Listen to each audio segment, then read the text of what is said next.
Esan bezala, herri txiki batetara jo behar dugu, zerainera hain zuzen ere, bertan ostegunetik larunbata bitartean, nazioarteko kongresu bat ospatzen da, herria, landa eremuko herri txikien garapenaz, ezaugarri bereziez eta etorkizunaz hausnartuko den nazioarteko kongresu bat.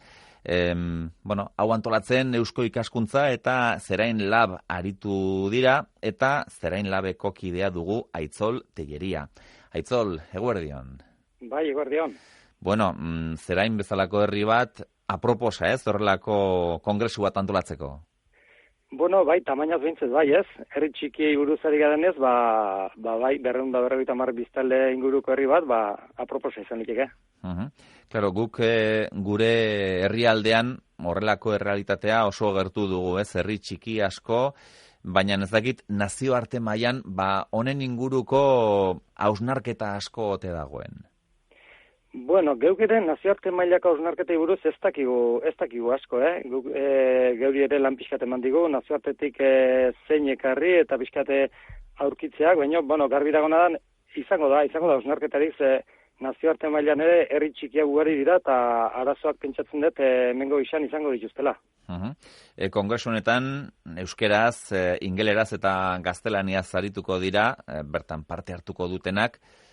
Honek ere globalizazioaren ikutore eduki dezake, nola bilatu ez pixkator bien artean lotura, ez? Globalizazioaz asko hitz egiten da azken aldi honetan eta herri txikien errealitate hori mantentzeko oreka hori.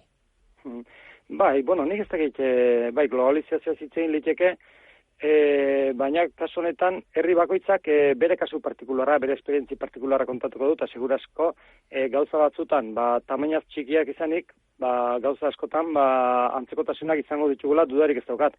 Baina, bakoitzak bere esperientziak, bere esperientzien desberdintasunak hori da jaso nahi deguna, eta guk geure aldetik aportazio txok egingo ditugu, eta bestenetik jaso nahi genduke. Aipatu duzun bezala, bila aritu zeatez, norrekarri, honen berri emateko, eta nortzukola aipatuko genituzke pixkat jakiteko, eta ze gaiei buruz arituko dira, horrela, nazioarteko mailan. Nazioarte mailakoa da, baina guk garrantzi gehiago eman izan dugu Euskal Herri, geure herri txikiei eman izan dugu garrantzi gehiago, eta kanpotik etorriko dien esperientzia dira, Deirdre O'Connor etorriko da Irlandatik, hau da USD School of Agriculture of Food Science-eko ordezkaria, eta Tobias Schulz etorriko da Suitzatik, hau Swiss Federal Institute for Forest tik etorriko zego, eta, beraien esperientziak herri txikietan izan dituzena kontatuko digute. Ez dakigu zehazki ze gai ekarriko duten, herri txikiei buruz, landa ingurunari buruz, beraien esperientzi buruz, ez dakigu zehazki zertaz hitz egingo diguten ere. Beraz, gurea agian akaso ezagunagoa eta mundu mailatzera ere eman dezakegu nazioarteko kongresu honen bitartez, hemendik ze saldu, ez? Komatxo artean, ze saldu genezake?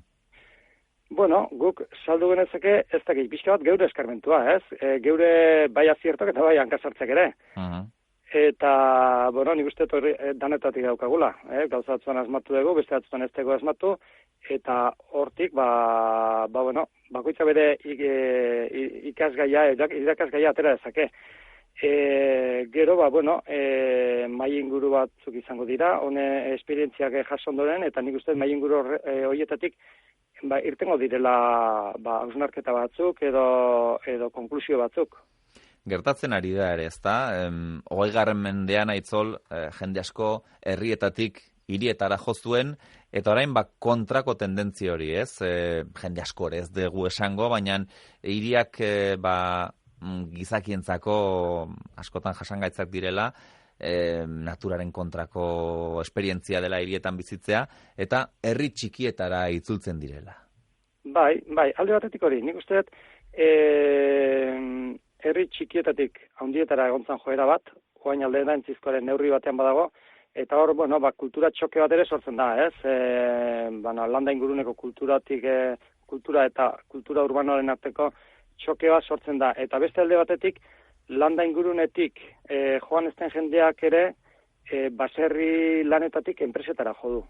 Lehen herrian lan egiten zuen, herrian bizi zen, eta bain herrian bizi bai, baina lan egitera industriara jo du gehiengoak. Orduan, ez dauka landa ingurunearekin lehen zegoen dependentziarik. Orduan, horre eten hori neurri batean badago, eta guna egin duke, erabateko etenik ez sortzea. Bertan, eta gehien bat kongresua irekitzen ere, inguruko agintariak ere izango dituzue? Bai, hori da. Azken hasiera emango zaio osteunean, landa ingurunearekin, hor nolabaiteko eskumena duten gaur egungo politikoek, Euskal Herriko politikoek, beraiek landa inguruneko herri txikiekiko ze politika duten, esplikatuko digute. Beraien nola ikusten duten herri txikien elkarbizitza eta etorkizuna. Eta, hori izango dira, Eusko Jaurlaritzatik Bittor Oroz, Gipuzkoako Foru Aldunditik Ainhoa Aizpuru, Nafarroko gobernutik Isabel Elizalde eta Siberuako herri elkargotik Michel Etxebeste. Gure errealitatean oso errotua dagoen zerbait auzolana da, eta hau ere, bere isla izan du, ez? Kongresua antolatzerako orduan, Aitzol. Bai, bere isla izatez aparte ezinbestekoa izan da. Auzolanik gabe, baliabideak diren bezalako direnez, auzolanik gabe ez zen posible izango olako kongresu bat antolatzea. Eta gero, guk kongresuan bertan garrantzia emango diogu auzolanari, eta guk uste dugu etorkizunean ere hortik jo behar dutela herri txikek. Baliabide ekonomikorik ezean, irtenbide bakarra edo bakarretakoa guk pentsatzen dugu hori dela, eta gaina ona dela herriaren elkarbizitzarako. Uste dut, kongresua ere internet bitartez nolabait jarraitu daitekela, ez da, Aitzol? Bai, internet bidez jarraitzea hongo da, eta oraindik ere parte hartu nahi duenak izena eman dezake Eusko Ikaskuntzaren webgunean, bertan irikita dago, nahi duenak parte hartu, nahi duen egunean, nahi duen jardunaldietan, eta nik animatuko nuken jendea, oraindik garaiz dago eta. Ederki, aipatu bezala, ostegunetik larunbata bitartean, Zerainen nazioarteko adituak egongo dira, ez, nazioarteko kongresu honetan, herri txikien etorkizunaz hausnartzeko. Honen atzean Eusko Ikaskuntza eta Zerain Lab eta bertako kidea Aitzol Telleria dugu. Aitzol, eskerrik asko gurekin izateagatik. Bai, uste madiazu azkeneko gauzatxo bat aipatzen. Bai, noski.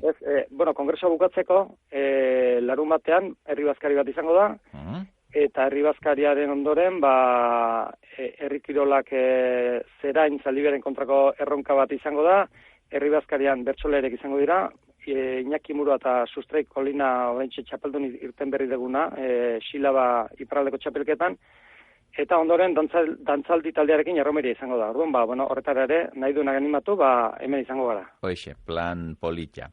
Eskerrik asko, Aitzol. Zuei.